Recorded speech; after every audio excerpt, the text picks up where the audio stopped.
نحمدہ ونصلی ونسلم علی رسولہ الکریم اما بعد فاعوذ باللہ من الشیطان الرجیم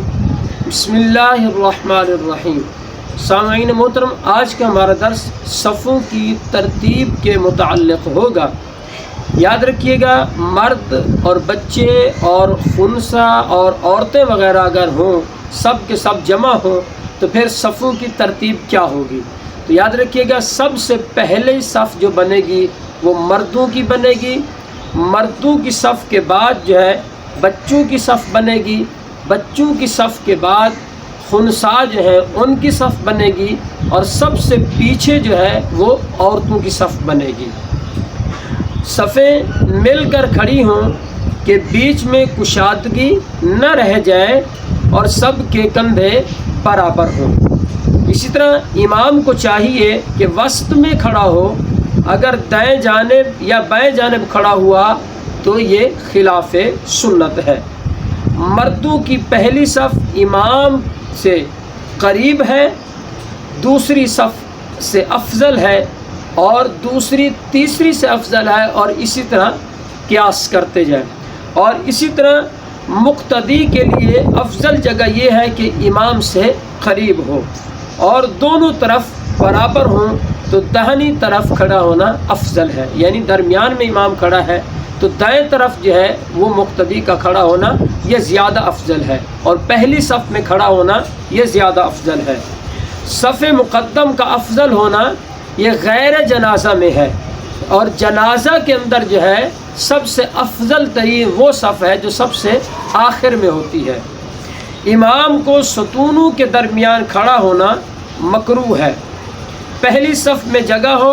اور پچھلی صف بھر گئی ہو، تو اب کوئی شخص یہ دیکھتا ہے کہ اگلی صف میں ہے اور وہ پچھلی صف کو چیرتا ہوا اگلی صف میں آتا ہے اور اس کو مکمل کرتا ہے، تو حدیث پاک میں فرمایا گیا،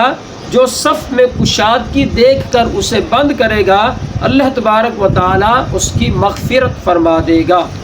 اور یہ وہاں ہے جہاں فتنے وغیرہ کا اندیشہ وغیرہ نہ ہو، یعنی وہاں پر ایسا نہ ہو کہ پیچھے والا شخص آگے آئے تو کوئی فتنہ فساد کھڑا ہو جائے، تو اگر ایسی صورتحال ہے تو پھر ایسا نہ کرے۔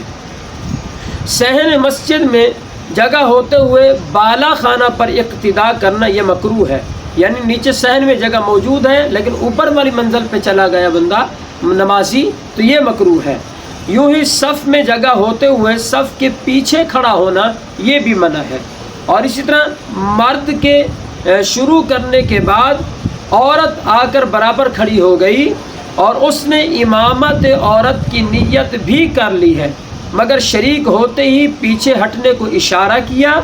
مگر وہ عورت پیچھے نہ ہٹی، تو عورت کی نماز جاتی رہے گی، مرد کی نہیں۔ یعنی جس وقت مرد نماز شروع کر چکا ہے، اب عورت آئی ہے، عورت اس کے برابر میں کھڑی ہو گئی، جیسے ہی عورت اس کے برابر میں کھڑی ہوگی تو اس نے فوری طور پر ہاتھ سے اشارہ وغیرہ کر دیا کہ پچھلی صف میں چلی جا، وہ نہیں گئی، تو فرمایا اس صورت میں عورت کی نماز نہیں ہوگی، مرد کی نماز کے اوپر کوئی فرق نہیں آئے گا۔ یوں ہی اگر مقتدی کے برابر کھڑی ہوئی اور اشارہ کر دیا اور نہیں ہٹی تو عورت ہی کی نماز فاسد ہو گئی۔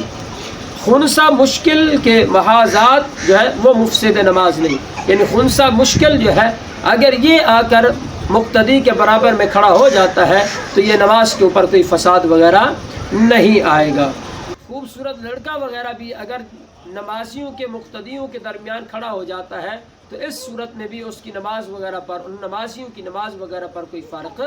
نہیں آئے گا۔ رب تبارک و تعالیٰ کی بارگاہ سے دعا ہے کہ رب تبارک و تعالیٰ ہم سب کو مسائل شرعیہ سیکھ کر ان پر عمل کرنے کی توفیق عطا فرمائے۔